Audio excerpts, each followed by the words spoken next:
An unprecedented verdict came down in the courts today, and if you don't know this about me, I'm fascinated by courtroom shit. I love a good courtroom drama, you know what I mean? When court cases or people are being read their sentences, like it's a morbid curiosity of mine. I just fucking can't help but like be engaged. I almost fucked this show off tonight, just like when I started researching this and came across it, I was like, I gotta see everything about this right now. Let's go to Michigan. We are continuing to follow breaking news as the verdict has been reached in the Jennifer Crumbley trial. We did see, as you can see, the judge now in the courtroom, and it does appear that the jury is also now in the courtroom. We are going to pop up the sound so we can listen in. In regards to Tate Myre, we find the defendant guilty of involuntary manslaughter. On count 3, as to involuntary manslaughter regarding Hana St. Juliana, we find the defendant guilty of involuntary manslaughter. And in count 4 of involuntary manslaughter against Justin Shilling, we find the defendant guilty of involuntary manslaughter. Thank you for allowing me to see it. And I'm going to disclose all the time. Jury seat number 1, was that and is that your verdict? It is. Jury seat number 2, was that and is that your verdict? Yes. Jury seat number 3, was that and is that your verdict? Yes. And you are taking a live look at Jennifer Crumbley being led out of the courtroom back in handcuffs after the jury has found her guilty of involuntary manslaughter. All of this happening in a matter of moments. But again, this is historic and unprecedented, as Jennifer Crumbley is the first parent charged in connection to a deadly school shooting. She was charged with involuntary manslaughter after her son, Ethan Crumbley, killed 4 students in 2021.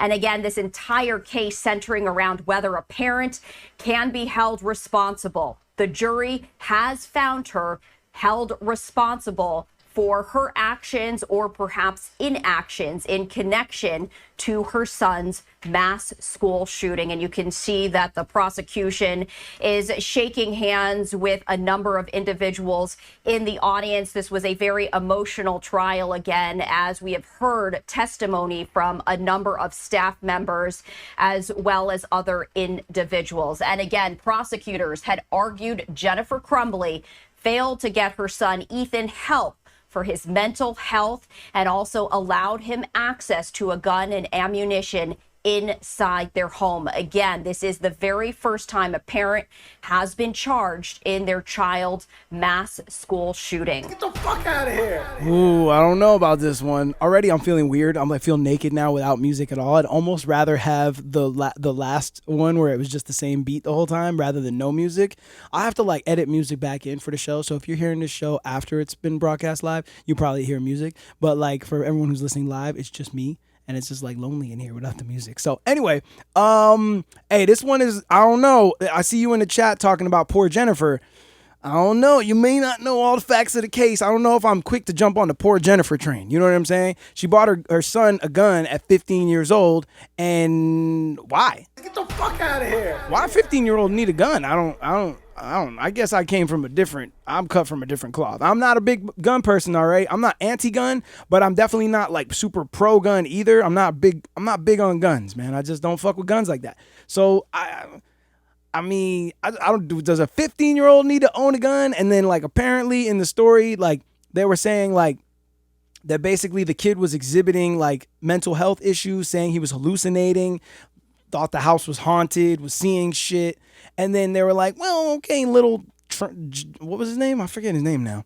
Okay, little Brian or whatever. Fuck, how about this gun for your birthday? Fucking Merry Christmas, you know? Out of here. I'm like, man, you know what I'm saying? I don't know. Like, they're saying, Jet's saying in the chat, she's not guilty of his crimes. That's true.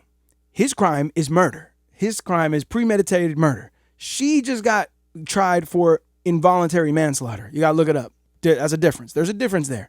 Involuntary manslaughter is a different charge. She's not getting charged with murder. She's getting charged with culpability of events that led to the murder of some people.